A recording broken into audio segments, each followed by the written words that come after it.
The completed Bahubali Colossus at Dharmasthala stands as a significant architectural feat of the 20th century. It is a true monolith. The entire 39-foot structure is carefully carved from a single, unyielding block of solid granite. This material density creates a massive 180-ton concentrated point load. Between 1973 and 1975, heavy hydraulic cranes were unavailable in this region, leaving engineers with no standard method to lift such a mass. The logistical requirement involved moving this 180-ton load 64 kilometers from the Mangalapade quarry to its final site at Dharmasthala. The Western Ghats presented a severe topographical challenge, characterized by steep gradients and undulating mountainous terrain. Achieving the installation required two specific engineering phases: horizontal load distribution for the transit and vertical mechanical advantage for the erection. Success relied on rigorous analog engineering and bespoke logistics rather than the power of heavy machinery. Standard civilian and commercial vehicles of the 1970s lacked a chassis capable of bearing 180 tons without catastrophic structural failure. Dr. Heggade contracted the transport firm Mangatram Brothers to design a custom solution for the journey. The result was a bespoke 20-ton steel transport trolley engineered specifically for this payload. This diagram shows the load-bearing logic. To prevent sinking or shearing, the 180-ton point load is divided across 64 separate wheels, distributing force over a large surface area. A single 250-horsepower engine provided the forward horizontal thrust required to pull the combined 200-ton rolling mass. Because a mid-transit chassis failure would strand the monolith permanently, the design required preliminary simulation.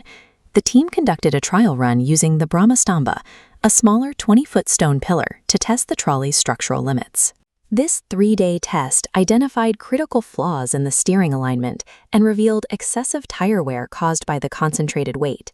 Engineers recalibrated these hardware tolerances before the main 180-ton payload was loaded for the actual transit. Engineering massive surface area distribution is the primary method for moving extreme point loads over analog infrastructure. The operational difficulty was evident from the start. It took 6 days just to load the statue onto the trolley at Mangalapade.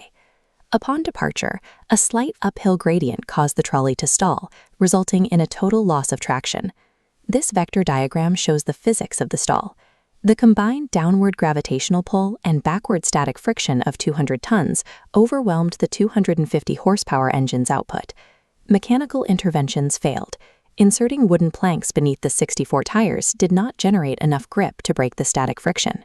The team even harnessed elephants for biological brute force, yet the trolley remained immovable. The solution was tribological. By greasing the tires with inflammable ash, they altered the surface friction coefficient at the ground level, allowing the tires to finally grip and restore forward momentum. Directly modifying the chemical friction coefficient at the ground level can restore movement when mechanical torque is insufficient to overcome gravity.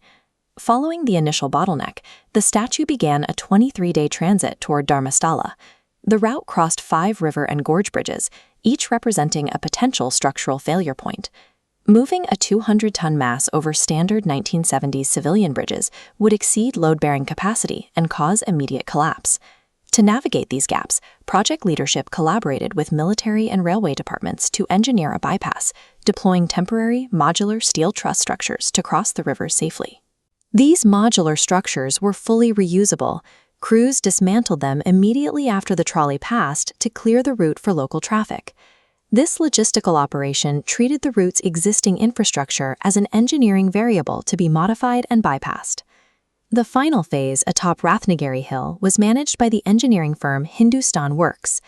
Shifting a 180-ton monolith from a horizontal position to a vertical stance over a 14-foot platform required extreme precision. Crews installed mailway tracks at the base of the statue to slide the massive block into its exact erection spot with minimal resistance. To prevent the iron lifting ropes from scarring the stone, the Colossus was wrapped in a protective layer of hay and encased in iron scaffolding. This vector diagram shows the lifting strategy.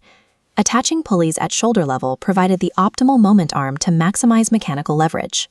With no hydraulic assist, the lift relied on dual winches turned manually by 20 laborers. Through extreme gear reduction, the team raised the 180-ton mass to a 50-degree angle on the first day of the lift. A manual operation of this scale required a redundant safety system to prevent a catastrophic fall. Workers inserted incrementally taller metal pillars beneath the rising statue to act as a physical stop to catch the colossus if ropes failed. Vertical analog lifting relies on a direct trade-off, sacrificing speed for extreme mechanical advantage and fail-safe redundancy. On December 25, 1975, the 39-foot Baahubali colossus reached its final vertical position atop Rathnagiri. This milestone concluded a 6-year project involving massive extraction, long-distance transport, and manual installation. The transit succeeded through 64-wheel load distribution and tribological ingenuity to defeat static friction. The installation succeeded by utilizing precision manual leverage and adaptive structural catch pillars in place of modern hydraulics. Modern engineering has largely moved away from this scale of analog movement, replacing these manual methods with automated hydraulic rig cranes.